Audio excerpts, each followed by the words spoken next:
from a submarine to literally strike America within 5 minutes. If you had 5 minutes, what would you do? Is America looking at a nuclear threat? Not only a nuclear threat, but a true nuclear war, or chances to have to defend against something like this. Now, I'm going to talk about a few stories today that is in the news that most people have missed because it deals with these things, and a lot of times they become suppressed. But let's jump into some very, very eye-opening stories when it comes to the fact of what risk are we really seeing with a hot war when it comes to true nuclear defense. And then again, as a prepper, what should we be doing? Let's jump into it. Today's video starts right now.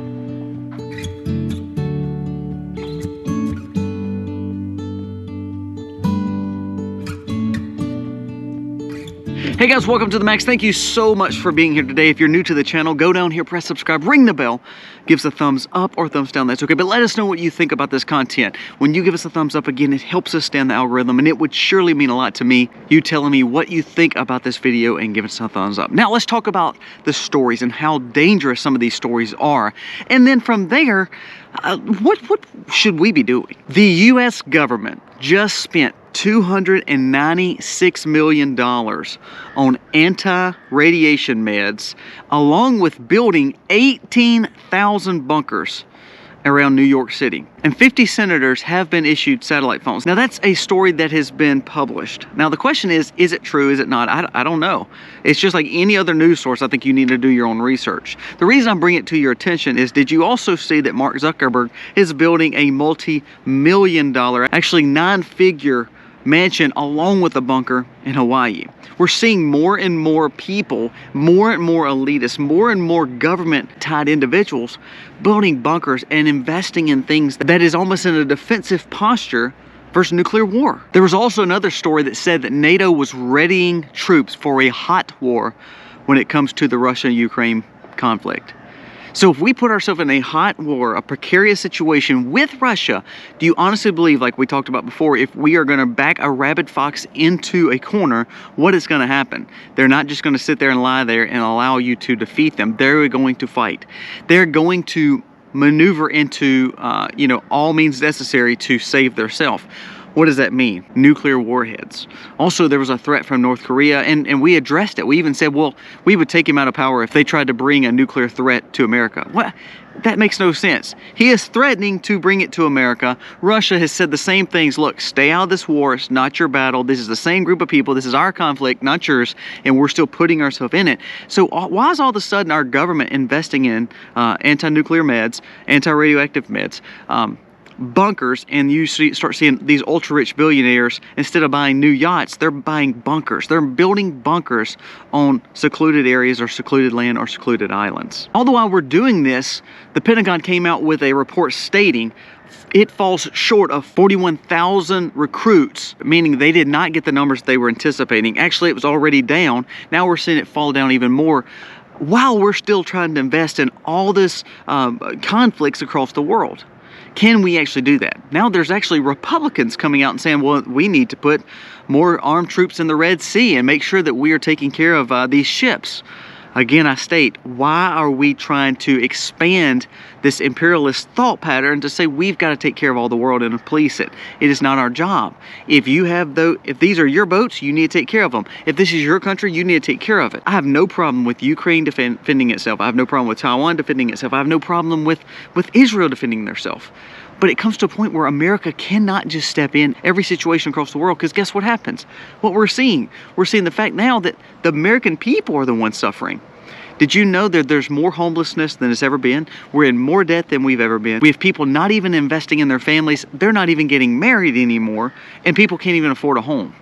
All the while, we're spending billions and billions across the world. I hate to say it. The scary thing is, I believe we are looking at a reset, but the reset that we're going to be looking at is one that's going to be catastrophic. Don't you know that a lot of times changes in history always came with catastrophe? Why do we want that to happen when we can see and learn from history to say, you know what, we shouldn't be in these wars with people threatening us with nuclear capabilities?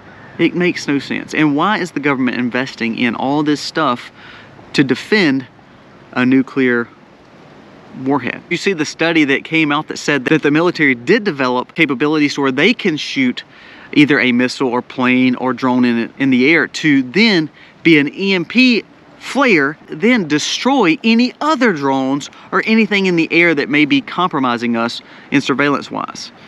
So we now have the capabilities of us putting something in the air that could cause an EMP. Are we going to use it for good or for bad? Why are we building that capabilities? And again, the American people are not ready for that kind of attack that's coming on. There's 300 and something million people in America. Do you believe they're going to fit in those little bunkers that they're building in New York City? Do you believe that the people have all the medication they need to fight radioactive waste? Do we have that capability? No. So we're starting a war that we can't even prepare for ourselves here in America. So military is building an EMP weapon that can eliminate drone swarms and also could be used for a lot of different facets. We had hope in, of course, Mike Johnson. We talked about this. We didn't say that he was the best, but we were saying he was a little bit better than McCarthy. But here we are passing a defense bill with the surveillance still in it. So we are not only worried about what people are doing across the world, we're trying to surveil our own people, along with not closing our border. For someone who wants to live sustainable and as a prepper, this is the only way you can look at it. Can you trust news? No. Can you trust people on YouTube? No. I mean, to be honest with you, I love you watching me, but ultimately I want you to do your own research. What you've got to realize is sometimes there's not going to be someone out there for you to take care of you, to watch over you and look out for your best interests other than yourself. So you have to start making these steps. Now, can you build a bunker? I don't know. That's a lot of money. But you can get anti-radioactive medicines. You can look at potassium iodide pills or drops. You can look at ways that you could protect your home the best you know how. If you're in these big metropolitan cities that tend to be the targets for some of this one day, I would challenge you to get out. So there are things that you can do. Don't always think the American government is there to watch over you. They're not looking out for you, they're looking out for themselves. 350 million or so people in America are not going to be protected by the 400, 500, or 600 people that's in Washington, D.C. I'm sorry. Hate to burst your bubble, but the truth is, you have to watch out for yourself. People that go to Washington cannot help what's going on back at home. So what does that mean? That means our communities are the ones that's got to work together. We have to build a network of people to take care of ourselves and understand that that is the most important thing that we can do, is to do all we can, of course, to live for Christ, to take care of our neighbors, to take care of our families, and to do the very best we can in protection when it comes to defending ourselves. Because no one in Washington is going to do that for you. The people in Washington have their eyes on making more money across the seas on these defense contracts instead of watching over us. They're building great capabilities, but I'm scared these capabilities like the AI generation, the drones, the EMP flares, the more nuclear capabilities, I'm worried that they're not there to harm anybody else or help us. It's to defend against something bad. And then also, if we're the ones who are considered quote unquote bad compared to who's in power, will they be used on us? That's some things to think about.